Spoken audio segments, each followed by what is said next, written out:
হাই, মই কংকনা আৰু বলক যাওঁ আজি আপোনালোকক আমাৰ সৰু ফাৰ্মখন দেখাওঁগে। বৰ্তমান ফাৰ্মখন সৰু হৈ আছে, কিন্তু হ'লেও মই ফাৰ্ম বুলিয়ে কওঁ। আমাৰ মায়ে মোক খুব গালি পায়, কিনো ইমান সৰু বাৰীখন তই ফাৰ্মকে থাক। আৰু এখন মা আৰু পাপাই খুব হেঁপাহত খুলিছে, তো ভাবিলো আপোনালোককো দেখাই দিওঁ। আৰু বাৰীতে ভোল লাগি আছিলে। মই কিন্তু ভোল খাই বৰ ভাল নাপাওঁ, কিন্তু এনেদৰে লাগি থকা দেখিলে বৰ ভাল লাগে। আৰু গৈ পাই মায়ে প্ৰথমতে হাঁহ কুকুৰাকেইটাহে মেলি লৈছেগে। ঘৰৰ পৰা যাওঁতে আমাৰ যিহেতু অলপ দেৰি হয়, সিহঁতৰ মানে ভোক লাগি আৰু গোটেইখিনি ক'ব নোৱাৰা হৈ থাকে।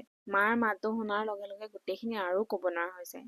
মা নোযোৱা দিনা আমাৰ আপা যায়, আপা গলেও সিহঁতি তেনেকুৱাই। নোখোৱালৈকে সিহঁতক মেলি দিলেও সিহঁতি মানে আঁতৰি নাযায়। তো খাই বৈ হাঁহকেইটাও নিজৰ ভাগে গ'ল এইফালে, কুকুৰাকেইটাও নিজৰ ভাগে। কাকনো চাবা, ইটোৱে সিটোৰ ওপৰত মানে পৰি দিয়েগে খাবলৈ নোপোৱাৰ নিচিনা। সিহঁতক চাইও ভাল লাগে। মই সদায় ফাৰ্মলৈ নাযাওঁ, কিন্তু যিদিনা যাওঁ মানে সিহঁতক চায়ে থাকো।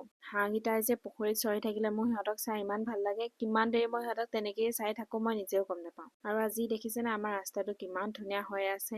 এইফালে গোটেই হালধীয়া পাত সৰি আছে, দেখিবলৈ ইমান ধুনীয়া লাগিছে। আৰু লগতে আজি বতৰটো খুব ভাল। বৰ বেছি ৰ'দো নাই, বতৰটো বৰ বেছি ডাৱৰীয়াও নহয়। এনেকুৱা বতৰ হলে বৰ বেছি ভাল লাগে। আৰু এইফালে লাই পুলিও ৰুই থোৱা আছিলে, অলপ ভাবিলো আপোনালোককো দেখাই দিওঁ। পিছে লাই পুলিকেইটা কিন্তু আমাৰ ঘৰৰ নহয় আকৌ, দেখি ভাল লাগিলে কাৰণে একেবাৰে ভিডিঅ' এটা তুলি লৈ ললো।